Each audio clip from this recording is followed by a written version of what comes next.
Hey people, welcome back to my channel once again. It's Inspired by Wendy, and I hope you're subscribed already. So today we're talking about a very interesting topic, which is do not start a small business until you know these 10 things that I want to talk about. People have started businesses, they have failed because they do not know these 10 things that I want to talk to you about. So make sure you watch this video to the end because it's very important. The 10 things that you need to know. Number one is your target market. Before you start that business, let's take for instance, let's say you want to sell children clothes. Who's your target market? The moms, right? And the dads. Yes, because dads do shopping too. The moms and the dads. Where are you going to find them? How are you going to reach them? Mark has made it possible that you can stay with your phone, you can run ads to get to the faces of this set of people. So, but you as a person that wants to start a business, who do you want to attend to? Who do you want to provide these services to? That's a very, very important question that you need to answer. Because if you do not know, it's just like somebody calling me and saying, "Oh, I just bought slippers I want to sell, but I don't know my target audience." And I'm looking at you and I'm like, okay, so which of the questions were you supposed to ask first? You see where the problem is. So for me, you need to know your target audience. You need to know who you want to serve. When you know who you want to serve, then you know that, okay, when I bring this thing, this is where I will take it to. This is who I'm going to show. This is the person I'm going to work with to make sales. It's easier that way. The second thing for me is you must be solving a problem. Mhm. You must be solving a problem. I started this rental business, right? I told you guys before, most times the businesses I go into is not out of passion. I just see a niche that's not so saturated and I just delve in. And that was how I started the rental business, right? And yes, I wanted to solve that problem of scarcity when it comes to, you know, rental business. Now I started with the inflatables. A few persons have, but not so much. Do you get? And I didn't want that scarcity to happen when I can invest my money in it. And so that's the problem that I'm solving. Apart from adding spice, apart from adding, what do you call it, serve premium joy at parties.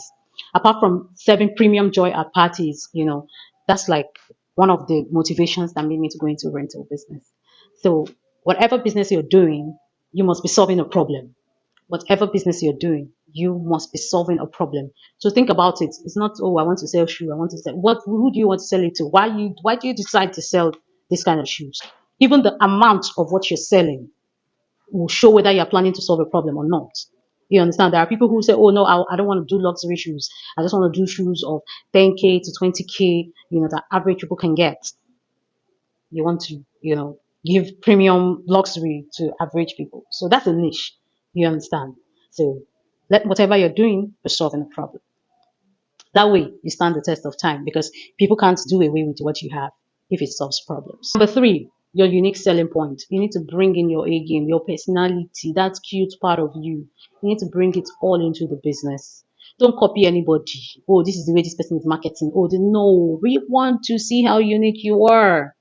If your own is to speak quaint English when you're advertising, go ahead. Some of us will love you for it.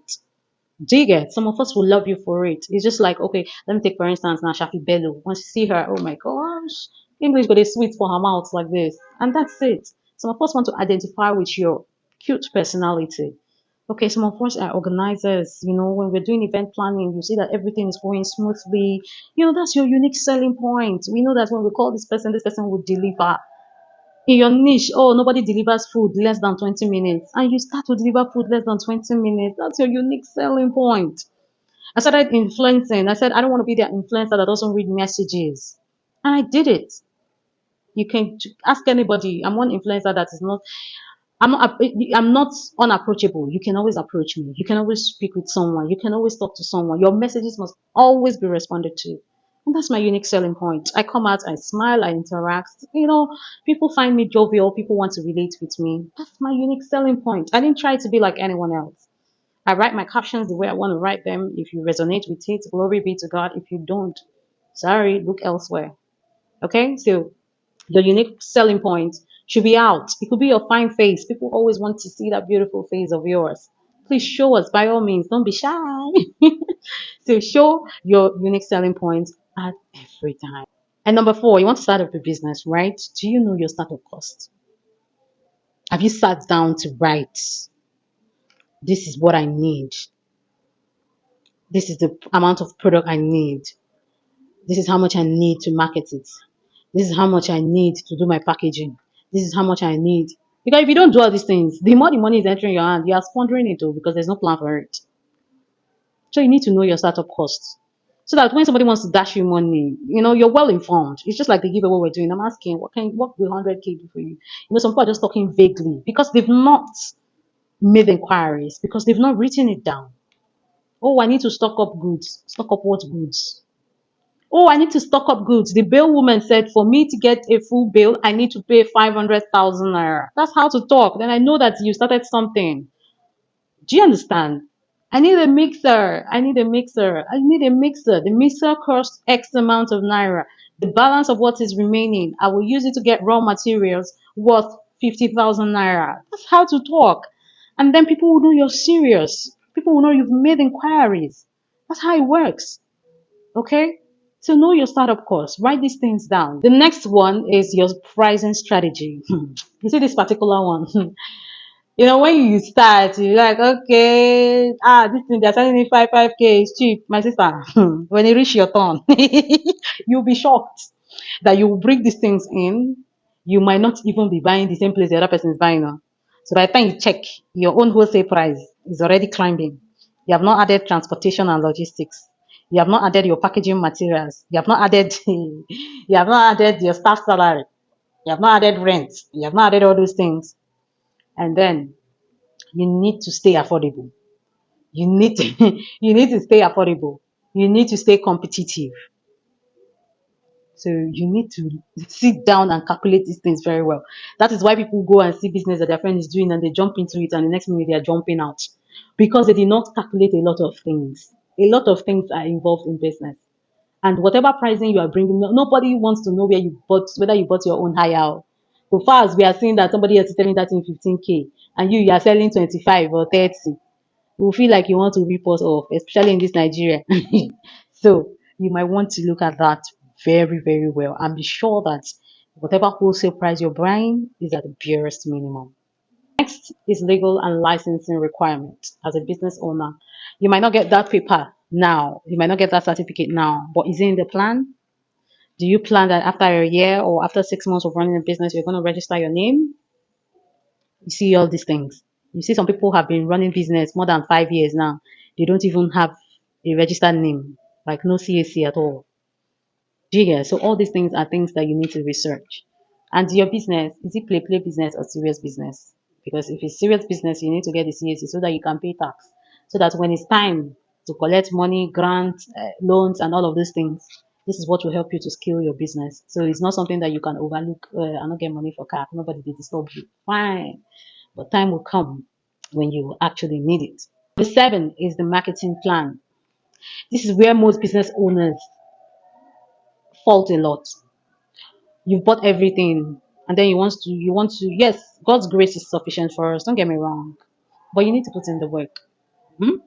It's not enough anointing all your goose. It's not enough anointing goose. Have a plan to sell it off. Have a plan. Who do you want to work with? How are you going to market this thing? Are you doing sponsored ads? Are you following, are you doing influencer marketing? All these things need to be spelled out. Oh, I want to take my goods to this school where I have my target market. Oh, I want my flyers to be at this supermarket so that people can know my store is close to them. So all of those things. Okay. When I was running, I'm still running the school. So I'm running the school. When we started our marketing, we did road works. We dropped our flyers in supermarkets around us. We did a lot of things. I still did online sponsored ads and all of that. And by God's grace, I was able to double my number. At least every time I double my number because I put in the work. So please, yes, God is faithful, but you need to put in the work. Okay? Not when they're saying people spend money online to run ads. Your own comment is, now God go do it for me. Nobody can help me. Nobody should touch me. Nobody will run ads for me. They want to shop our money. Hey, all these coaches are not coaches. My sister, You need to wake up in 2025. Oh. You need to wake up and have a marketing plan. Nobody's deceiving you. Have a marketing plan. Else you will just be here. 2025 will finish. And the next point that you should know, your competition. Who are your competitors? Who are the people selling the same thing you sell? How are they selling it? Do you understand? What kind of people are following them? So studying your competitor will also help you in your business. Don't look at them in the because they help you one way or the other. Don't look at them in the I don't know, like now my enemy be this. Don't do that. They help you. There was a time it was through my competitor that I noticed that there was something I was selling higher than usual. And when I found out that who was the person selling to me as wholesale was not a wholesaler. Do you get? So I was almost buying at a retail price and then trying to sell to outshine my own competitor or trying to sell to stay on the same range with my competitor. It was a problem because it couldn't happen. And thanks to that competitor, because that was how I noticed. You understand? So learning one or two things about your competitors can also help your business and help, how you want to start and the things that you want to do. So when you see what they do, when you go to the market and they are telling you wholesale price 10,000 when your competitor is selling 11 or 12, you might want to question some things again, to be sure that you are actually buying from the right source. Okay. One is your operational structure. Are you planning to do this business yourself? Will you get extra hands? Because all these things matter. A business that takes a lot of time and energy, only you want to start. Only you. Only you. You want to kill yourself with stress? I can run it. I can run it. And then you run it and people are complaining. Hey, your delivery time is slow. Hey, you did not do it well because you might have woken up 1 a.m. just to complete the order and your head is already banging and then you add plenty salt and pepper or add plenty sugar. It happens. So you need to check, who am I working with? Who is doing this with me?